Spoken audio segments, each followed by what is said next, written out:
Welcome to all purpose channel. ఈ వీడియోలో మనం 6వ తరగతి తెలుగు పాఠ్యపుస్తకం నుండి 7వ పాఠ్యాంశం మమకారం. ఈ పాఠ్యాంశం యొక్క భాషాంశాలు, వ్యాకరణాంశాలు చూద్దాం. పేజ్ నెంబర్ 58లో భాషాంశాలు ఇవ్వటం జరిగింది.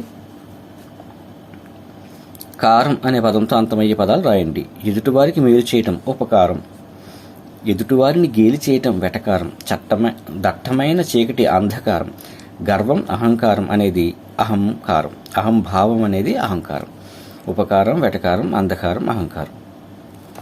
తర్వాత 59వ పేజీలో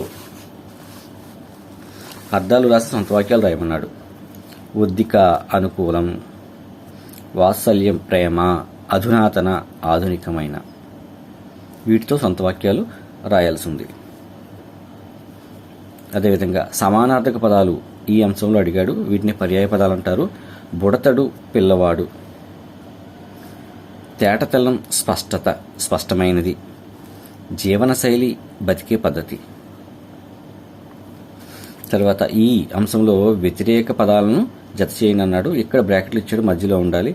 పండితుడు ఆ పామరుడు వ్యతిరేక పదం, సరసం ఈ విరసం, అదృష్టం దురదృష్టం. అదేవిధంగా ప్రకృతి వికృతులు ఆశ్చర్యం అచ్చెరువు, భయం భయం, స్త్రీ ఇంతి. ఇవి భాషాంశాలు. తర్వాత వ్యాకరణాంశాలు ఇవ్వడం జరిగింది. 59వ పేజీలో సామాన్య వాక్యము, సంశిష్ట వాక్యం. సామాన్య వాక్యం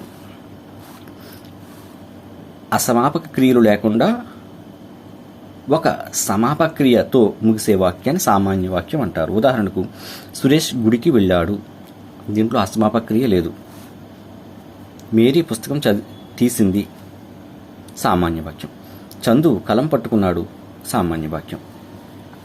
ఈ సామాన్య వాక్యాలను కలిపి రాస్తే అవి సంశిష్ట వాక్యాలుగా మారుతాయి. చూడండి, సంశిష్ట వాక్యాలు ఒకటి కాని అంతకంటే ఎక్కువ అసమాపక క్రియలు ఉండి చివరకు ఒక సమాపక క్రియతో ముగిసిన వాక్యాన్ని సంశిష్ట వాక్యం అంటారు.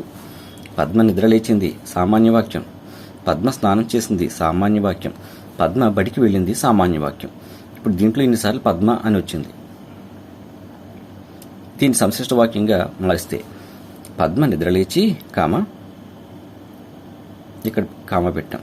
స్నానం చేసి, పద్మను వదిలేసి స్నానం చేసి అని కామ పెట్టాం. బడికి వెళ్ళింది, చివరికి ఒక సంశిష్ట వాక్యం వచ్చింది. ఇవన్నీ కలిపితే సంశిష్ట వాక్యం అయింది. ఒక సమాపక క్రియ, ఇవి రెండు అసమాపక క్రియలు. నిద్రలేచి అసమాపక క్రియ, స్నానం చేసి అసమాపక క్రియ, వెళ్ళింది సమాపక క్రియ.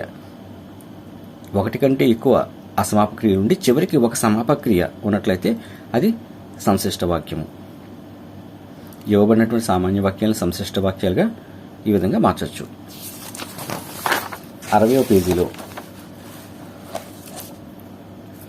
రమేష్ సైకిల్ తొక్కుతున్నాడు, రమేష్ బడికి వెళ్ళాడు.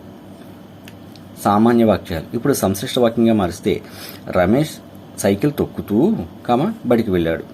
తొక్కుతూ అసమాపక క్రియ, వెళ్ళాడు సమాపక క్రియ. ఇక సంశిష్ట వాక్యాలుగా మార్చండి అన్నాడు. గురువుగారు పాఠం చెబుతున్నారు, గురువుగారు నవ్వుతున్నారు. గురువుగారు పాఠం చెబుతూ నవ్వుతున్నారు, ఫుల్ స్టాప్. అమ్మ బుజ్జగించింది, అమ్మ అన్నం పెట్టింది. అమ్మ బుజ్జగించి అన్నం పెట్టింది, ఫుల్ స్టాప్. ఎలుక అక్కడికి వచ్చింది, ఎలుక గుడ్లగోబును చూసింది.